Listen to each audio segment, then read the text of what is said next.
Sebelumnya, dengan kehancuran jejak jiwa Yahudi diikuti formasi transformasi surga Yahudi runtuh berkeping-keping, menjadi jutaan titik cahaya yang berjatuhan dari langit, menerangi wajah-wajah penuh keputusasaan Yahudi dan seluruh anggota klan Yao. Meski telah mengerahkan seluruh kekuatan, mereka tetap gagal mengubah suratan takdir. Ekspresi Sioyan menjadi serius.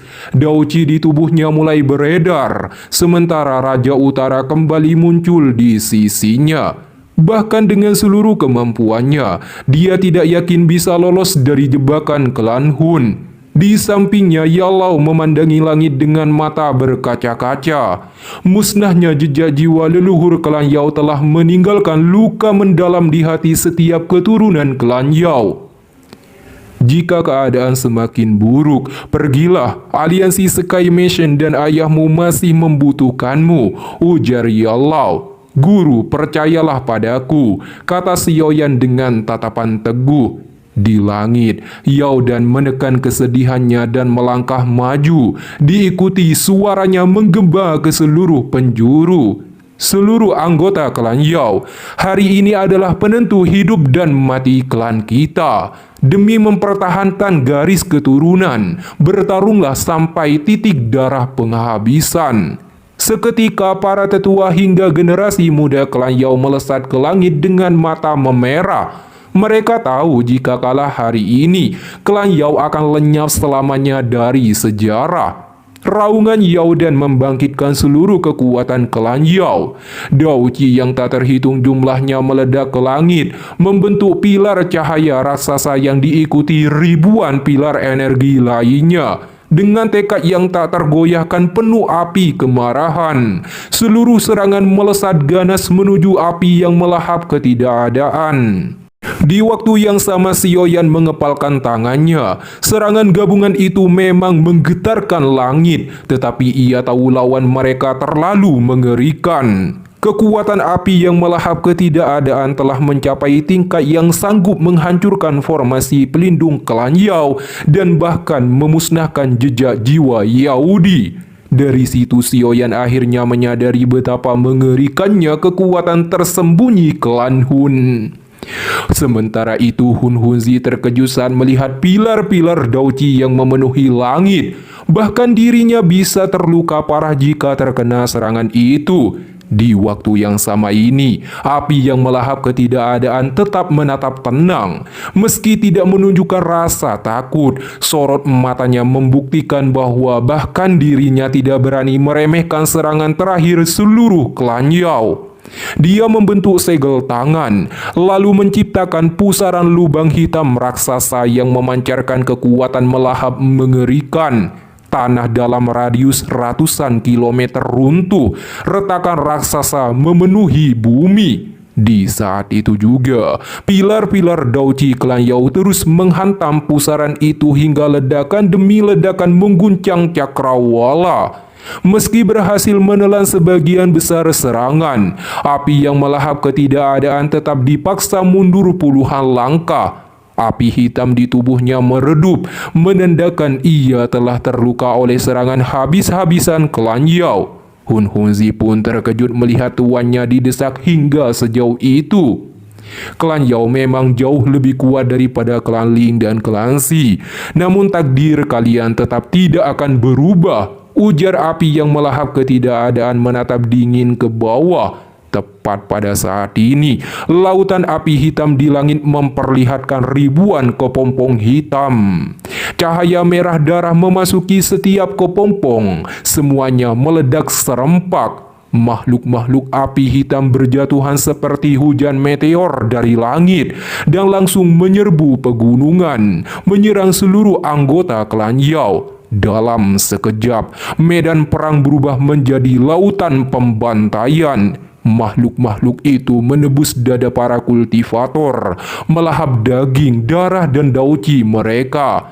Jeritan memenuhi langit dan bumi, sementara tanah berubah menjadi sungai merah oleh darah di bawah serangan brutal dan ganas tersebut. Ekspresi Sioyan menggelap saat menangkap salah satu makhluk itu. Bentuknya menyerupai manusia, tetapi mata merah kosong dan cakar tajamnya membuatnya tampak seperti monster. Yalau segera berseru, makhluk ini mampu melahap daging dan dauci manusia. Di langit, Yao dan menghancurkan ratusan monster itu dengan satu serangan. Namun ketika memeriksa salah satunya, wajahnya langsung berubah pucat sembari berkata terkejut, "Klan Tuling, mustahil, bukankah mereka telah punah sejak zaman kuno?" "Sekarang kau mengerti mengapa klan Hun menyerang kalian," ujar Hun Hunzi tertawa menyeramkan. Mendengar itu, Yao dan akhirnya memahami rahasia mengerikan yang disembunyikan klan Hun. Tanpa ragu, dia segera melindungi puluhan anggota muda klan Yao, lalu meraung kepada seluruh tetua.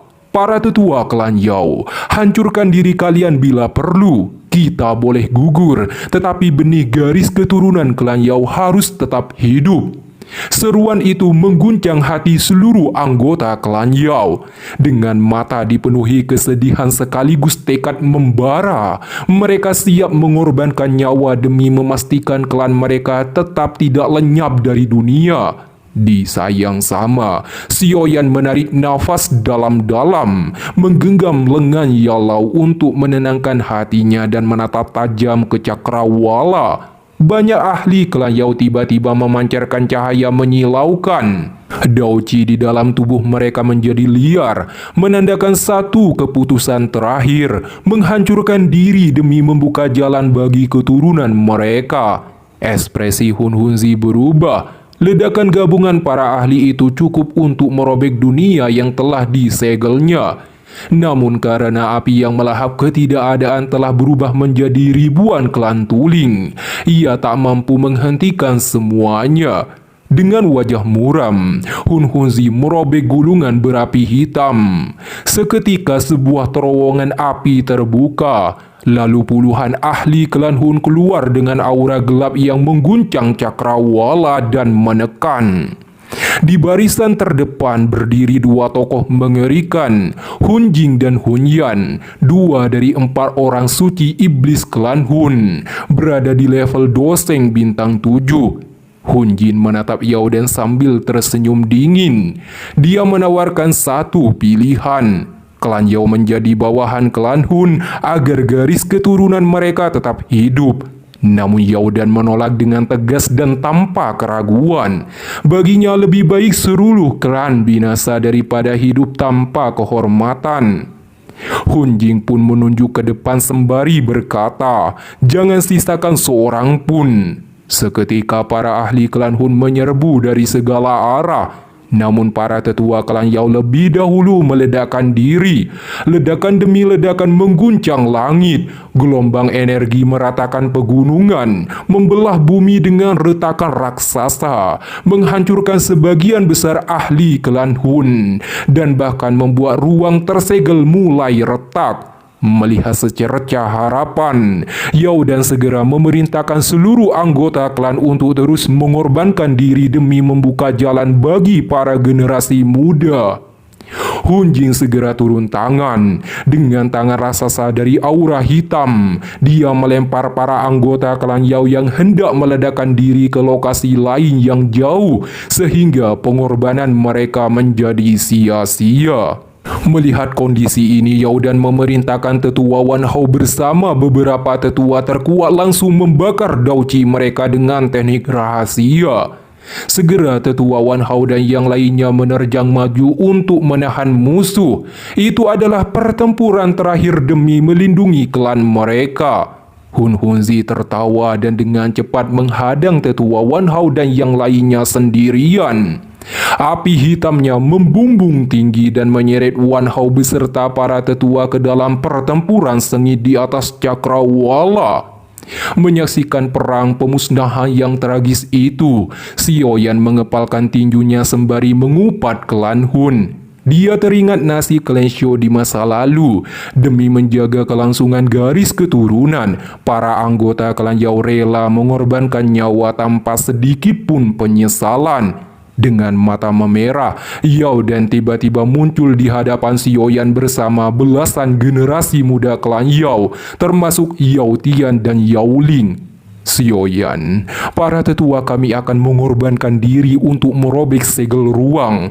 Aku mohon selamatkan mereka dan pastikan garis keturunan klan Yao tetap hidup, ujar Yao Dan. Permintaan itu membuat Xiaoyan terdiam. Meski beban itu sangat berat, ia melihat tekad seorang kepala klan yang rela mengorbankan segalanya demi masa depan keluarganya. Setelah menatap Yao yang hanya mengangguk pelan, Xiaoyan menjawab dengan tegas, "Aku bersumpah akan melakukan yang terbaik. Aku akan membantu semampuku juga." Pak Tua Senong juga melangkah maju. Tiba-tiba Yao Tian menangis penuh amarah dan memohon untuk tetap bertarung demi membalas kematian ayahnya. Namun Yao Dan menamparnya dengan keras. "Apa arti pengorbanan semua orang jika kalian ikut mati? Kalian harus hidup demi meneruskan garis keturunan klan Yao." Yao Tian dan Yao Ling hanya bisa menahan air mata setelah mendengar teguran tersebut. Baru saat itulah mereka menyadari bahwa seluruh hidup mereka telah dilindungi oleh para tetua klan. Setelah berpesan agar semua orang mematuhi perintah Xiaoyan, Yao Dan menghapus darah di wajahnya, lalu membakar seluruh daucinya. Bagaikan meteor yang menyala terang di langit, ia menerjang maju ke arah Hun Jing dan Hun Yan sehingga pertempuran dahsyat pecah di atas cakrawala. Di saat yang sama, para tetua klan Yao satu persatu menghancurkan diri. Ledakan berantai itu akhirnya merobek segel ruang yang dipenuhi simbol api hitam. Xiaoyan segera memanggil api surgawinya untuk membentuk pelindung di sekitar Yao Tian, Yao Ling, dan para penyintas lainnya. Dengan Raja Utara melindungi Yao, mereka melesat secepat kilat menuju celah ruang yang baru terbuka sedikit, membawa harapan terakhir klan Yao keluar dari medan pembantaian.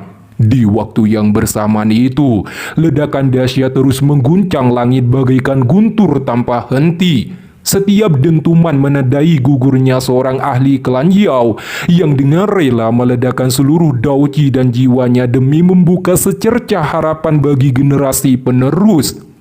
Di tengah pengorbanan yang memilukan itu, Xiaoyan memimpin rombongannya melesat secepat mungkin menuju titik ledakan terbesar. Berkat pengorbanan para tetua klan Yao, segel ruang akhirnya berhasil dirobek sepenuhnya, memberi mereka satu-satunya kesempatan untuk melarikan diri.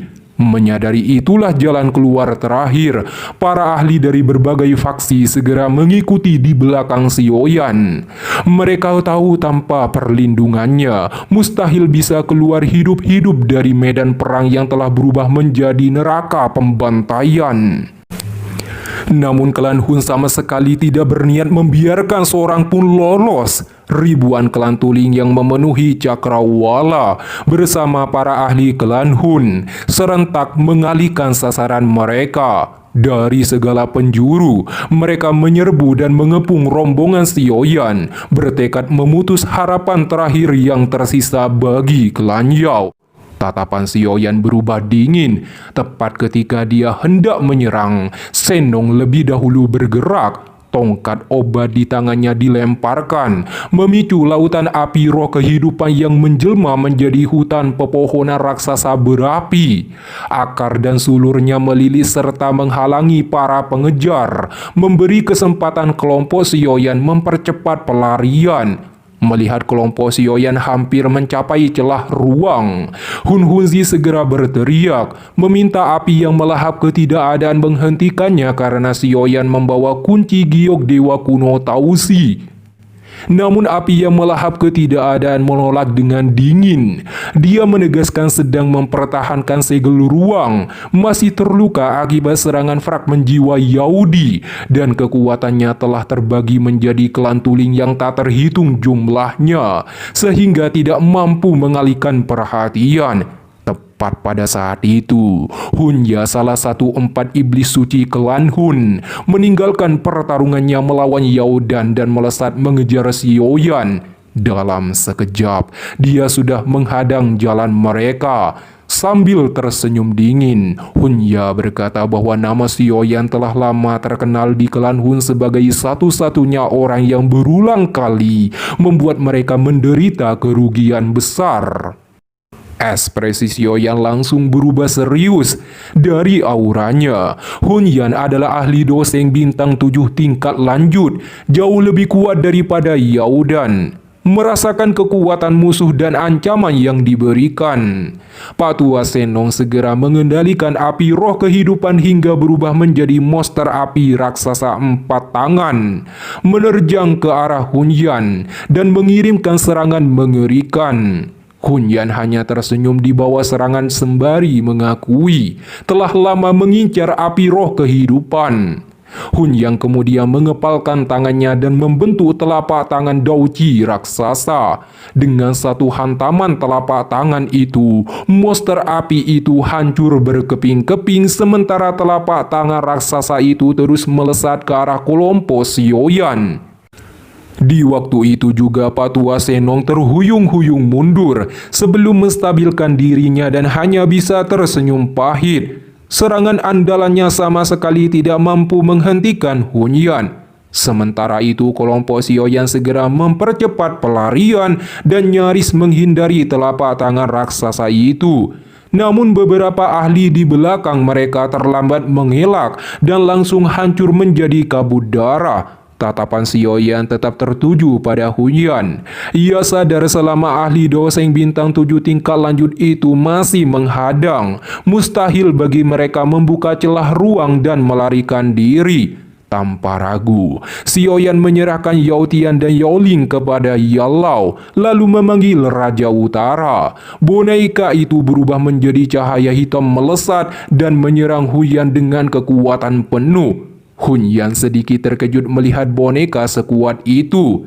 Dengan telapak tangan Dauci raksasa, dia menahan seluruh serangan Raja Utara, lalu memukulnya hingga terpental dengan bilah-bilah energi pisau. Bahkan tubuh Raja Utara yang sangat keras pun retak akibat benturan tersebut. Menyadari serangan biasa tidak akan berhasil, Sioyan segera memanggil Xioi dan mengaktifkan tubuh api pemusnahan. Setelah menyatu dengan Xioi, tubuhnya berubah menjadi kristal merah muda. Sementara 6 api surgawi di tangannya berpadu membentuk teratai api pemusnahan. Pergi, Sioyan melemparkan teratai api itu ke arah Hunyan dengan kecepatan tinggi. Boom! Ledakan dahsyat mengguncang cakrawala. Badai api pemusnah menyapu ribuan meter, memusnahkan klan Tulin di sekitarnya hingga berubah menjadi darah hitam yang langsung menguap. Namun ketika badai api mereda, Hunyan muncul kembali dalam balutan kabut hitam tanpa luka berarti. Dia hanya mengalami sedikit guncangan aura, lalu berkata dengan dingin bahwa jika itu adalah kartu terus Sioyan, maka dia sebaiknya menyerahkan kunci giok Dewa Kuno Tausi dan menerima kematian dengan damai. Melihat lawannya hampir tidak terluka, Sioyan akhirnya menyadari betapa mengerikannya kekuatan doseng bintang 7 tingkat lanjut. Pak Tua Senong berkata bahwa serangan tadi memang melukai Hunyan, tetapi sama sekali tidak cukup untuk menjatuhkannya. Disayang sama Yalau mendesak Sioyan agar segera menemukan cara melarikan diri sebelum seluruh ahli klan Yao dimusnahkan.